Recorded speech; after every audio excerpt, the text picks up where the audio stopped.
반갑습니다. 오늘도 여러분들께 스포츠 정보를 알려드리는 토토시즌입니다. 구독과 좋아요는 저에게 큰 힘이 됩니다. 구독과 좋아요 한 번씩 눌러주시면 감사하겠습니다. 추가 조합픽은 영상의 댓글에 기재해두었습니다. 그럼 바로 분석 시작하도록 하겠습니다. 첫 번째 경기는 후쿠오카와 시미즈입니다. 후쿠오카는 4-2-2 전형을 사용하며 좌측 풀백 우스이가 오버래핑보다는 안정적인 수비 커버에 집중하고 중원의 후지모토가 전진보다는 압박과 커팅으로 상대의 전개를 끊어내는 데 강점을 보입니다. 이선의 코노는 공격적인 침투보다는 안전한 짧은 패스를 통해 경기를 안정적으로 풀어나가는 성향이 강해 자연스럽게 후쿠오카는 라인을 내리고 수비 블록을 구축하며 역습 기회를 노리는 보수적인 경기 운영을 택합니다. 공격 루트가 다양하지 않은 만큼 한두 번의 빠른 역습이 득점의 열쇠가 될 가능성이 큽니다. 반면 시미즈 역시 4-2-3-1 전형으로 안정적인 수비에 초점을 두며 경기를 풀어나갑니다. 최전방의 타카하시는 뒷공간 침투보다는 몸싸움과 연계를 통한 볼을 지켜내는 움직임에 치중하고 좌측의 캐피샤바 역시 빠른 속도를 갖추고 있음에도 돌파보다는 볼을 소유하며 템포를 늦추는 성향이 강합니다. 중원의 이누이 다카시는 경험 많은 플레이메이커로 패스 배급과 템포 조절은 뛰어나지만 전진성과 속도감을 살린 전개에서는 한계가 있어 시미즈 역시 빠른 공격 전환보다는 안정적인 수비 후 기회를 엿보는 패턴을 보입니다. 결국 시미즈 또한 점유보다 안정성을 중시하며 라인을 내려 수비 블록을 형성하는 형태가 반복될 가능성이 큽니다. 이러한 전술적 성향은 경기 전반에 걸쳐 두 팀 모두 라인을 내리고 조심스러운 운영을 지속하면서 템포가 늦어지고 기회가 제한되는 흐름을 만들어낼 것입니다. 후쿠오카는 안정적인 수비 커버를 통해 쉽게 실점하지 않으려 할 것이고 시미즈는 신중한 전개로 경기 리스크를 최소화하며 페널티 박스 근처에서만 기회를 노릴 것입니다. 결과적으로 서로가 서로의 공격 루트를 무력화시키며 공격 전환이 원활하지 않아 장시간 답답한 공방전이 이어질 가능성이 높습니다. 관중들에게는 답답한 경기로 비칠 수 있으나 선수들에게는 인내심과 집중력 싸움이 될 이 매치는 승부가 쉽게 갈리지 않고 무승부로 귀결될 확률이 큽니다. 따라서 이번 경기는 무승부와 언더를 추천드리는 경기입니다. 두 번째 경기는 도쿠베르디와 산프레체 히로시마입니다. 도쿠베르디는 3-4-3 전형을 바탕으로 전방 전개까지는 원활하게 이어지지만 소메노가 측면에서 스피드를 활용해 수비 라인을 흔들어도 크로스의 정확성이 떨어지고 사이토가 이선에서 넓은 활동량을 보여주지만 박스 안에서 결정적인 슈팅을 마무리하는 능력이 부족해 공격에 마침표를 찍지 못합니다. 중원의 모리타 역시 빌드업의 축 역할을 맡고 있으나 강한 압박을 받으면 판단이 늦어 템포가 끊기는 장면이 잦아 점유율은 있지만 위협은 없는 팀이라는 평가가 반복되고 있습니다. 이런 구조적 한계로 인해 도쿠베르디는 경기 내내 답답한 흐름을 이어가며 득점 루트가 막히는 패턴에서 벗어나지 못하고 있습니다. 반면 산프레체 히로시마 역시 비슷한 문제를 안고 있습니다. 3-4-3 전형으로 나서는 히로시마는 저메인 요가 제공권과 피지컬에서 이점을 지니고 있으나 박스 안에서의 존재감이 희미의 득점으로 연결되는 장면이 적습니다. 나카무라는 경기 템포를 조절하며 패스를 전개할 수 있지만 과감성이 줄어들면서 단순한 볼 순환에 머무르는 경우가 많고 카와베는 전진 패스를 공급하는 능력은 있으나 수비 가담이 약해 빠른 역습 상황에서는 뒷공간을 허용하며 불안 요소를 키우는 약점이 드러납니다. 전체적으로 공격 전환 과정 자체는 원활하지만 최종 마무리 단계에서 슈팅의 위력과 다양성이 떨어져 상대 밀집 수비를 무너뜨릴 수 있는 창의적인 접근이 부족합니다. 결국 양팀 모두 공격 패턴이 단조롭고 플랜 B 전술이 부재한 탓에 전개가 막히면 그대로 답답한 흐름 속에 빠지는 경향이 강합니다. 도쿠베르디는 점유율은 가져가지만 해결책이 없고 히로시마는 전방 자원의 침투와 결정력이 떨어지며 공격의 위력이 제한되기 때문에 이번 경기는 두 팀 모두 확실한 우위를 점하지 못한 채 공방만 오가는 무득점 양상으로 흐를 가능성이 큽니다. 따라서 이번 경기는 무승부와 언더를 추천드리는 경기입니다. 세 번째 경기는 니가타와 가시마입니다.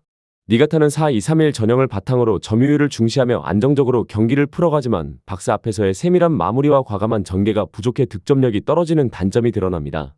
부단은 제공권과 피지컬을 앞세워 이선과의 연계를 돕지만 직접적인 득점으로 이어지는 경우가 드물고 마테우스 모라이에스는 돌파와 슈팅에서 잠재력을 보이지만 과감한 전개 과정에서 실수가 잦아 흐름을 끊는 약점이 있습니다. 하세가와는 활동량이 많고 꾸준히 측면에서 시도를 이어가지만 크로스의 정확도가 낮아 전방 공격의 효율성이 떨어집니다. 결국 니가타는 점유율은 확보하지만 상대의 밀집 수비를 무너뜨릴 창의성과 박스 안에서의 결정력이 부족해 공격이 단조롭고 답답하게 전개되는 경향이 이어지고 있습니다. 더구나 수비 전환 과정에서 뒷공간이 자주 열리며 상대 측면 돌파에 흔들리는 패턴은 반복적으로 나타나고 있어 불안 요인으로 작용합니다. 반면 가시마는 4-4-2 전형으로 보다 직접적이고 입체적인 공격 전개를 펼칩니다. 레오 세아라는 제공권과 피니싱 능력으로 상대 박스 안에서 언제든 득점을 노릴 수 있는 핵심 공격수이며 차브리치는 최근 경기 감각이 물오르며 측면 돌파와 컷백으로 상대 뒷공간을 흔드는 역할을 톡톡히 하고 있습니다. 여기에 시바사키는 중원에서 템포 조율과 전진 패스를 통해 전개 속도를 끌어올리며 후방과 전방을 매끄럽게 연결하는 중요한 연결고리 역할을 수행합니다. 특히 가시마는 풀백들의 적극적인 오버래핑을 통해 하프스페이스를 공략하며 차브리치와 측면 풀백의 연계는 니가타의 취약한 측면 수비를 직접적으로 겨냥할 수 있는 최적화된 카드로 작용할 가능성이 큽니다. 이러한 전술 구도를 고려하면 니가타가 점유율은 유지하더라도 박스 근처에서 해결책을 찾지 못하고 오히려 수비 전환 시 발생하는 뒷공간 약점을 가시마가 효과적으로 공략할 가능성이 높습니다. 레오 세아라의 결정력, 차브리치의 날카로운 돌파, 시바사키의 전개 능력이 조화를 이룬다면 니가타의 수비 블록은 후반으로 갈수록 흔들릴 수밖에 없습니다. 종합적으로 볼 때 공격의 다양성과 마무리 완성도에서 앞서는 가시마가 주도권을 가져가며 승리를 거둘 가능성이 크며 이번 경기는 가시마의 승리와 오버를 추천드리는 경기입니다. 네 번째 경기는 나고야와 가와사키입니다. 나고야는 전통적으로 수비 안정성을 중시하는 3-4-3 전형을 바탕으로 경기를 풀어가며 이번 경기에서도 마찬가지로 라인을 내리고 두터운 블록을 형성하는 운영을 택할 가능성이 큽니다. 주커는 300의 중심에서 제공권과 커버 능력을 발휘하며 수비진을 안정적으로 이끄는 핵심 자원이고 그의 존재는 나고야가 수비적으로 버티는 데 있어 절대적인 기반이 됩니다. 야마기시는 측면에서 왕성한 활동량으로 공수 전환에 힘을 보태고 크로스를 시도하지만 박스 근처에서의 마무리 정확도가 부족해 실질적인 위협으로 이어지는 경우가 많지 않습니다. 시에야시는 중원에서 폭넓은 활동량을 보여주며 패스 전환을 담당하지만 전방으로의 과감한 돌파와 킬패스는 부족해 공격 전개가 단조롭게 흘러가는 한계가 있습니다. 결국 나고야는 단단한 수비 블록으로 실점을 최소화하면서 빠른 역습을 통해 단발적인 찬스를 노리려는 경기를 구상할 것이지만 공격 루트의 다양성이 떨어지고 전방 마무리가 약하다는 점은 분명한 약점입니다. 반면 가와사키는 보다 적극적이고 다변화된 공격 전략을 펼칠 수 있는 팀입니다. 4-2-3-1 전형을 기반으로 전방과 측면에서 다양한 루트를 가동하며 에리소는 제공권과 연계 능력을 동시에 보여주는 스트라이커로 세트피스 상황에서 결정적인 헤더를 만들어낼 수 있습니다. 이토는 이선에서 빠른 드리블 전개와 순간적인 속도 변화를 통해 상대 수비를 흔들며 전방 침투와 전개 속도를 높이는 역할을 맡고 있습니다. 마르시뉴는 좌측에서 스피드와 크로스를 겸비해 팀 공격의 주요 축으로 작용하며 풀백과의 연계로 하프스페이스를 공략하는 장면이 자주 연출됩니다. 특히 가와사키가 자랑하는 세트피스 루틴, 즉 파포스트로 파고드는 침투 패턴은 단조로운 수비 블록을 유지하는 나고야에게 큰 부담이 될 수 있습니다. 제공권 자원이 풍부한 만큼 코너킥과 프리킥 상황에서 경기의 균형을 쉽게 무너뜨릴 수 있다는 점은 이번 경기의 가장 결정적인 변수가 될 수 있습니다.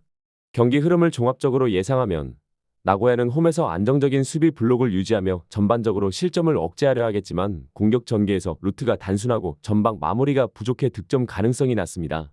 반대로 가와사키는 다양한 공격 루트를 통해 점차 주도권을 잡을 것이며 세트피스와 측면 공격을 통해 상대의 빈틈을 집요하게 공략할 것입니다. 특히 시간이 지날수록 체력 부담이 커지고 집중력이 흔들리는 후반부에는 가와사키의 세트피스 집중력이 더욱 빛을 발하며 승부를 가르는 결정적 무기가 될 공산이 큽니다. 따라서 이번 맞대결은 초반에는 나고야가 단단히 버티는 양상으로 흘러가겠지만 시간이 갈수록 전술적 응집력과 공격 루트의 다양성에서 우위를 가진 가와사키가 결국 균형을 깨고 승리를 가져갈 가능성이 높습니다. 전술적 짜임새와 세트피스 활용 능력에서 분명히 앞서는 가와사키가 이번 경기에서 마지막에 우승팀으로 보이며 가와사키의 승리와 언더를 추천드리는 경기입니다. 다섯 번째 경기는 간바 오사카와 요코하마 FC입니다. 간바 오사카는 4-2-3-1 전형을 기반으로 제발리가 제공권과 피지컬을 앞세워 박스 안에서 타깃 역할을 수행하고 세컨드볼을 마무리하는 집중력을 발휘하는 것이 핵심입니다. 여기에 윌튼 펠리페가 측면에서 순간적인 폭발력을 활용해 돌파와 슈팅을 시도하고 미츠타가 이선에서 템포 조율과 전개를 담당하면서 공격의 흐름을 이어갑니다. 그러나 슈토가 퇴장 징계로 결장하는 점은 중원의 압박 강도를 크게 낮추며 상대 전환 속도를 제어하는 데 한계가 생길 수 있다는 점에서 아쉬운 변수로 작용할 것입니다. 요코하마 FC는 3-4-3 전형을 가동하며 루키앙이 전방에서 버티는 피지컬을 앞세워 연계와 마무리를 동시에 노리지만 득점 전환율이 낮아 골 기대치가 떨어지는 한계가 있습니다. 주앙 파울루는 중원에서 정확한 패스와 시야를 활용해 공격의 방향을 다양하게 전환하며 오구라는 폭넓은 활동량과 빠른 측면 전개로 팀의 공격 활로를 열지만 크로스가 제대로 마무리되지 못하는 장면이 반복되는 경우가 많습니다. 즉, 요코하마 FC는 전개 과정은 나쁘지 않으나 박스 앞에서 날카로움이 떨어지는 것이 가장 큰 문제입니다. 경기 양상을 놓고 보면 간바 오사카는 홈에 이점을 안고 경기를 주도하려 하겠지만 중원 압박 약화로 인해 상대에게 생각보다 쉽게 점유권을 허용할 가능성이 있습니다. 요코하마 FC는 루키안과 오구라를 활용해 간바의 뒷공간을 노리며 기회를 만들겠지만 골 결정력 부족으로 인해 위협이 실점으로 이어지지 못할 공산이 큽니다. 결국 양팀 모두 공격 마무리에서 한 끗이 부족해 균형을 깨기 어려운 그림이 예상되며 체력 싸움과 전술적 압박이 맞물리면서 경기 후반으로 갈수록 안전한 운영에 치중할 가능성이 높습니다. 따라서 이번 경기는 전반부터 후반까지 긴 시간 동안 답답한 전개가 반복되고 양팀 모두 확실한 기회를 살리지 못해 쉽게 승부가 나지 않을 전망입니다. 전술적 흐름과 골 결정력의 아쉬움이 겹쳐 무득점 혹은 저득점의 결과로 귀결될 가능성이 크며 무승부와 언더를 추천드리는 경기입니다. 여섯 번째 경기는 세레소 오사카와 비셀 고베입니다. 세레소 오사카는 4-2-3-1 포메이션을 바탕으로 라파엘 라타오가 제공권과 피지컬을 활용해 전방에서 버팀목 역할을 하고 압박 속에서도 순간적으로 슈팅 타이밍을 잡아내는 능력이 팀 공격의 핵심 무기가 됩니다. 여기에 루카스 페르난데스가 측면에서 스피드를 활용한 직선 돌파와 컷신을 번갈아 사용하며 크로스와 슈팅을 모두 위협적으로 가져가는 장점을 보이고 있습니다. 나카지마 역시 이선에서 빠른 볼 터치와 창의적인 패스를 통해 좁은 공간에서 상대 수비를 흔들며 기회를 만들어내는 플레이메이커로 자리 잡고 있습니다. 다만 공격 루트의 다양성에 비해 박스 안에서의 결정력이 일정하지 않고 경기마다 마무리 과정에서 기복이 나타나는 것이 세레소의 과제로 남아 있습니다. 비셀 고베는 4-3-3 포메이션을 운영하며 좌측 풀백 사사키의 왕성한 오버래핑과 정확한 크로스로 공격의 활로를 열고 장 파트리크가 중원에서 안정적인 볼 배급과 넓은 시야를 기반으로 빌드업의 중심축 역할을 수행합니다. 또한 미야시로가 전방에서 끊임없는 압박과 침투, 몸싸움을 통해 상대 수비를 흔들고 박스 근처에서 다양한 공격 옵션을 창출하는 것이 큰 장점입니다. 하지만 최근 무더위가 본격화된 시점에서 활동량이 줄어드는 후반부에는 수비 전환 속도가 느려지고 사사키가 오버래핑을 자주 시도할 경우 측면 뒷공간이 쉽게 노출되는 불안 요소가 반복되고 있습니다. 이 경기의 흐름을 놓고 보면 세레소는 라타오의 높이를 활용한 직접적인 전개와 루카스, 나카지마의 연계로 공격의 입체감을 높이려 하겠지만 결정력 부족으로 인해 주도권을 확실히 가져가기 어렵습니다. 반대로 고베는 파트리크의 전개와 미야시로의 활동량을 앞세워 중원과 전방에서 버티겠지만 후반부 체력 저하와 측면 불안이 실점으로 이어질 위험이 존재합니다. 결국 양팀 모두 강점은 분명하지만 약점 또한 뚜렷해 상대를 압도하기는 쉽지 않고 경기 내내 팽팽한 균형과 신중한 운영이 이어질 가능성이 큽니다. 따라서 이번 경기는 뚜렷한 승부처가 나오지 않은 채 무승부와 언더로 귀결될 가능성이 높습니다. 일곱 번째 경기는 오카야마와 쇼난입니다. 오카야마는 3-4-3 포메이션을 기반으로 한 조직적인 운영을 선호하는데 최전방의 이치미가 순간적인 침투와 페널티 박스 안에서의 날카로운 마무리 능력으로 상대 수비를 압박합니다. 측면에서는 이와부치가 왕성한 활동량으로 크로스를 시도하며 공격의 폭을 넓히고 공격과 수비 전환 모두에서 팀의 밸런스를 잡아주는 역할을 수행합니다. 특히 중원의 아타루는 울산 시절 보여줬던 경험과 킥 능력을 그대로 증명하며 세밀한 킥과 세트피스 전개를 통해 단 한 번의 기회로도 경기 흐름을 바꿀 수 있는 잠재력을 보여줍니다. 오카야마는 기본적으로 짧은 패스를 통한 전개와 빠른 전환을 중시해 전방 압박을 뒷받침하고 조직적인 수비 블록을 유지하면서도 공격 전환 시 날카로운 속도를 가미하는 구조를 유지하고 있습니다. 반면 쇼난 벨마레는 3-1-4-2 포메이션을 바탕으로 경기를 풀어나가는데 오다가 좌우 전환 패스와 볼 운반 능력으로 중원 전개를 담당하며 전술적 흐름의 연결고리 역할을 하고 있습니다. 스즈키는 제공권에서는 강점을 보이지만 발밑에서의 세밀함과 마무리 능력에서는 꾸준함이 부족해 기복이 드러나고 있습니다. 히라오카는 활동량을 바탕으로 중원 압박을 이끌지만 경기 후반부 체력 저하가 노출되면 집중력 부족과 뒷공간 방어 불안이 동시에 드러납니다. 더불어 쇼나는 공격 전개가 단조로운 크로스 의존에 머무는 경우가 많아 상대가 대비하기 쉽고 예측 가능한 패턴으로 흐를 가능성이 높습니다. 특히 세컨드볼 대처가 늦고 라인 간격이 벌어지는 순간 뒷공간이 크게 노출되는 약점은 오카야마의 빠른 전환 공격에 그대로 활용될 수 있습니다. 이러한 맥락에서 이번 경기의 핵심 변수는 아타루의 킥과 오카야마의 세트피스 완성도 그리고 쇼난의 체력 저하와 단조로운 공격 패턴이라 할 수 있습니다. 오카야마는 세트피스 상황에서 아타루의 정확한 킥과 제공권 자원들의 움직임을 통해 득점을 노릴 수 있고 이치미와 이와부치가 연계하며 쇼난의 뒷공간을 공략할 수 있는 카드 또한 확보하고 있습니다. 반면 쇼난은 전반전에는 어느 정도 압박과 활동량을 바탕으로 대등한 경기를 펼칠 수 있겠지만 시간이 지날수록 체력 저하와 전술적 단조로움이 노출되면서 주도권을 내줄 가능성이 큽니다. 결국 양팀의 전술적 응집력과 후반부 체력 차이는 결과적으로 오카야마 쪽으로 기울 수밖에 없는 흐름으로 이어질 것입니다. 따라서 이번 경기는 오카야마가 세밀한 세트피스 전개와 응집력을 앞세워 승리를 거둘 가능성이 높으며 득점력에서 한계가 뚜렷한 양팀의 특성상 오카야마의 승리와 언더를 추천드리는 경기입니다. 마지막 경기는 요코하마 마리노스와 마치다입니다. 요코하마는 4-2-3-1을 토대로 다비드가 빠른 발을 앞세워 수비 뒷공간을 공략하며 얀마테우스가 측면에서 드리블과 컷신을 반복해 공격 전환에 활로를 열지만 최근 들어볼 간수와 마무리 선택이 불안정해 공격의 날카로움이 떨어진다는 평가를 받고 있습니다. 우에나카 역시 중원에서의 시야와 배급 능력은 분명하지만 상대 압박이 강해지면 연결 패스의 정확도가 급격히 낮아지고 이는 공격 흐름의 끊김으로 이어집니다. 특히 요코하마는 여전히 높은 점유율을 추구하는 운영을 선호하지만 수비 라인의 전환 속도가 늦어 빠른 역습에 흔들리고 풀백 오버래핑 이후 복귀가 늦어 측면 공간을 잦은 빈도로 내주고 있어 수비 구조의 불안정성이 뚜렷하게 드러나고 있습니다. 결국 상대가 빠른 전환을 시도할 경우 요코하마가 이를 감당하기 어려운 장면이 반복되고 있습니다. 반면 마치다는 보다 직선적이고 명확한 공격 루트를 바탕으로 상대를 압박합니다. 3-4-3 전술의 중심에는 나카야마가 서 있으며 그는 짧은 패스와 롱패스를 유연하게 활용하며 팀 전개를 조율하고 상황에 따라 템포를 빠르게 끌어올리며 공격 전환의 기점 역할을 합니다. 그의 전개는 자연스럽게 좌측의 나상호와 전방의 후지오에게 연결되는데 나상호는 순간적인 가속과 침투로 상대 수비 라인을 한순간에 무너뜨리고 직접 슈팅까지 가져가는 위협적인 움직임을 보여줍니다. 후지오는 제공권과 마무리 능력을 동시에 갖추어 박스 안에서 결정적인 움직임으로 득점을 만들어내는 자원입니다. 이 삼각 구도는 단순하지만 효율적이며 최근 마치다가 꾸준히 득점을 만들어내는 핵심 패턴으로 기능하고 있습니다.